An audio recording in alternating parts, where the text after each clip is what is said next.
Oh my goodness, what a great start to the I can't even get my trigger pad past that. I can't get it. It's a double slammer. Oh, Oh, well, look, if you didn't think this show was live, now you know for now sure you know.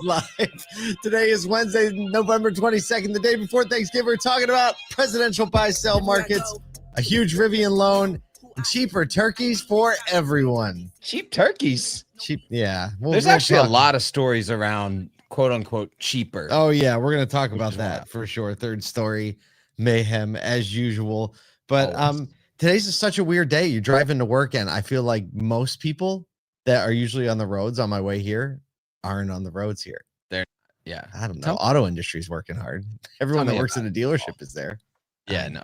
It's Yeah, it's tell like you about- dealerships, a little bit of retail, and then everybody else. I back when I worked at the store, I used to I like craved these days because there was something magical about feeling like you won because you got to go faster to work, right? Like Oh, yeah, I especially don't know if how to place that has describe that, traffic. but it's like I win today. I'm the winner.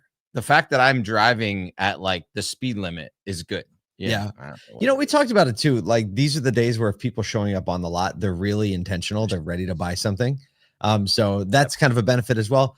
I would also think, and I don't know, you would have to tell me this. Does like lead traffic pick up when people are off? Like, No, because they're not around other really. people, they're gonna be around family, they're gonna see other cars, gonna be talking, not really, just distracted, watching parades, it's a lot of and dog distraction. shows and stuff. Yeah. You kind of get that you get the feeling like lead traffic increase because a lot of people will like roll out at about 4 today or something like this, and Yep. then it feels like another weekend but a weekday when you roll in on Friday morning, right? Yeah. Yeah. You know what I mean? And So on you Friday, get like people that, are out. Busy Friday. I feel like Black Friday is kind of back from a traffic standpoint. At least it Oh, feels that yeah. way around the malls and around the shopping centers here in Syracuse. Oh, it's so back. I bet It's this year is going to be jamming. ridiculous. Yeah, it Jammed up. definitely just the festive vibes in general feel like they've picked up this year. Yeah, I you're right. don't know why. It feels like pre-COVID again. Like people are out, the music's playing, and it's not annoying. I don't know how else to say it. Yeah, that's a great way of putting it. I couldn't say it better myself. I know it's not annoying. What do we have? Oh, hey, just circle a little date on your calendar. December 19th, we are having our 4th annual year in Extravaganza. This is something that we started 4 years ago. It was one of the first times you and I ever did like a live thing together. It was amazing. You came to Syracuse, we rented out a speakeasy, and we put on a show. We had Al Kutri playing saxophone, a live band. We did the one in Nashville. We did the one in the studio last year. This year, we're going to change it up a little more again. But the point really is to put together something for the industry that has a bunch of industry experts, a bunch of people you know and love, looking back a little bit, looking forward a little bit. It's just a great like week before Christmas little piece of content we try to make for you. So circle it. It'd be great if you could join us live for that on December 19th. More details to come. Best place. Hey, if you don't follow us on LinkedIn, go to LinkedIn and follow us. Do that, please. Because we have so much good stuff There's dropping so on much that right now. good stuff. So All right, much. and then we're off this weekend again. We're shooting another episode of More Than Cars next week for season 2. This is number 3, the third one we shot for season 2. Another reason why to pay attention to LinkedIn. The hot video that we dropped on the recap of our shoot last week at CMA, like you're gonna want to catch that because it got me excited to watch the show that I got to help shoot. I know, you're like, I was there, and it feels like wow. Yeah, so we're gonna be at Bozard Ford in St. Augustine, Florida, which is not a bad place to be in December. Not a bad place. I heard. I've never been there. I'm excited. I bet it's beautiful.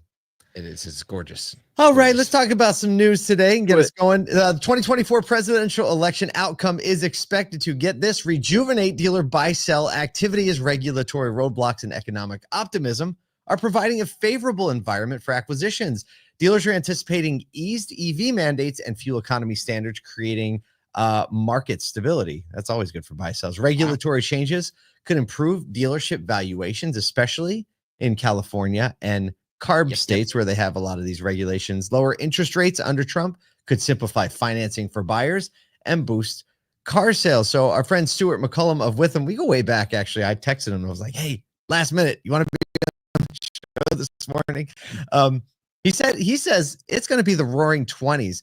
He pretty much said that the month that Harris was announced as the candidate, he's like, activity dried up. And this is something he said in the article. He said activity like went to like nothing. Everyone was like, I don't know what to do about this. And then he said as soon as it was clear that Trump had won the election, Everybody was like, pick up the phone. he's like, everybody got excited. And basically, Trump is bullish on business, says Mike Sims of Pinnacle Mergers and Acquisitions. He says, I think the M&A market in the dealership world will follow suit. Our friend Aaron Kerrigan of Kerrigan Advisor said, should California's strict requirements get overturned, I would expect a significant increase in buyer demand. So a lot of people staying out of California because of this. This is really, I think this is cool. Consolidation has its pros and cons, right? But also there's movement, between, consolidation or just moving assets and properties based on where you are at in the country. So it's not all consolidation. I think it's just good for the market to stay ready and move. Obviously, when you look at the interest rates in particular, I'm excited about the opportunities. We talk with NAMAD a lot, and we talk to, their aspiring young leaders, in the NAMAD side of things. And even talking to like Damon, who we've had a lot of interaction with when he purchased his dealership and then went into a time very quickly after that, just a year after that, where interest rates were skyrocketing. And you start to look at like what you expect to pay or can pay on even like from a monthly rent or monthly mortgage perspective on just the building in particular, and how that impacts the ability to be profitable. And as you see that come down, it just helps across the board, right? Floor plan interest, all that type of stuff. So it just makes the access for entrepreneurial thinkers to get in or to buy, sell, or do all those things much more like ground level.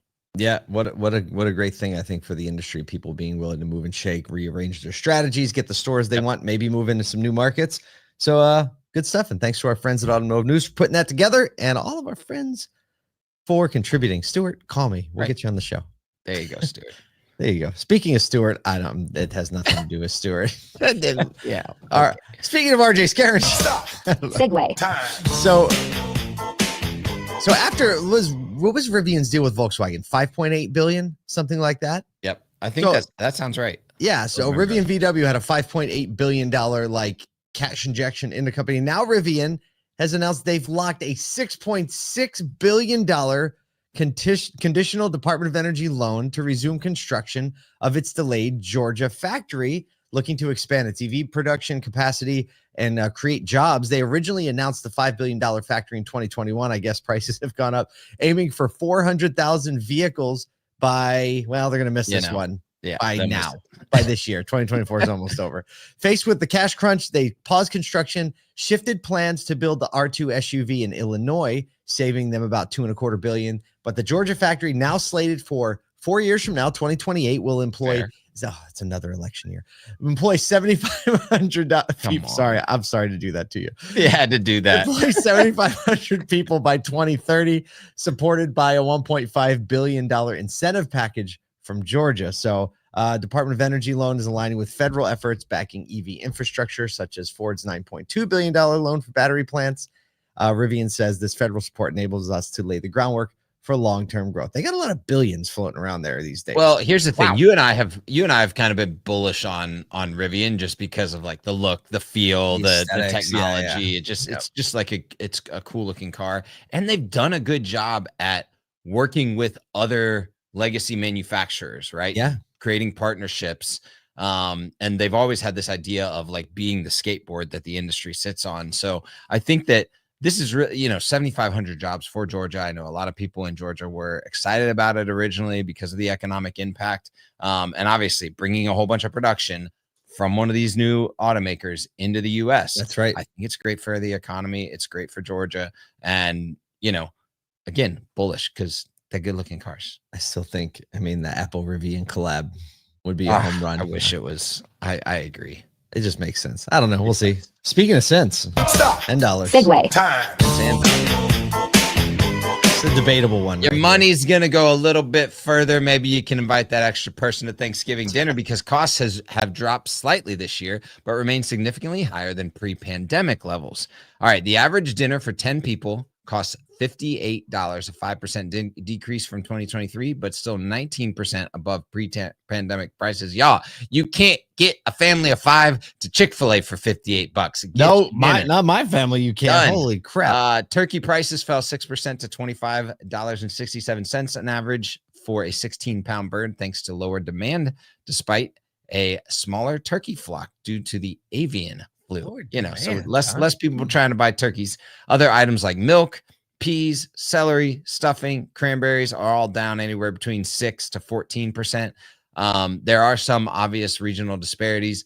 The South, we have the cheapest dinners, and the West, the highest. They are about $11 higher, up at $67.81. Listen, these things always get me, because I don't know if you've been to the grocery store lately, but I'm always leaving and I feel like I went through the 8 items or fewer lane, and how is this $100? Oh no, it's all the time. Yeah. I'd never get out of there without $100. Granted, I have 4 kids, but still 5808. I mean, I think this metric needs updating. We've been talking about this a while. It's definitely a higher price. I think that people are changing the options that they purchase, right? I'm hearing a lot more people not going traditional for the things that you would traditionally serve for Thanksgiving. What right? Are they doing?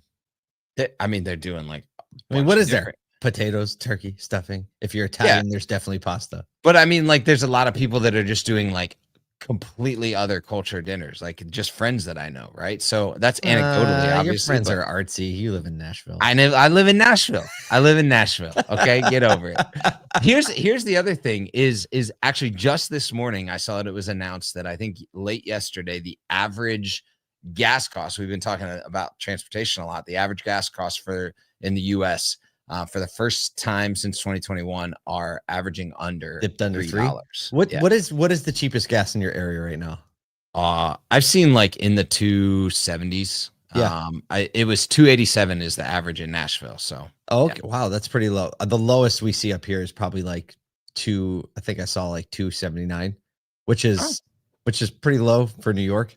But yeah. I mean, hey, if we're low here, California is still $7.85 a gallon. But at least the turkey dinner 60. Well, and I mean, vehicle prices are dropping as well. Everything's cool. Everything's cooling off. Yeah, I think people are ready to buy stuff too. I agree. So get while the getting's good. Yeah. Maybe you'll buy a dealership. I don't know. Maybe you buy a turkey or a dealership. Turkey or a dealership, whatever it is. Look, from our team to yours, we hope you have an amazing Thanksgiving with your family, appreciating all the reasons that you work so hard. We'll see you here Friday morning.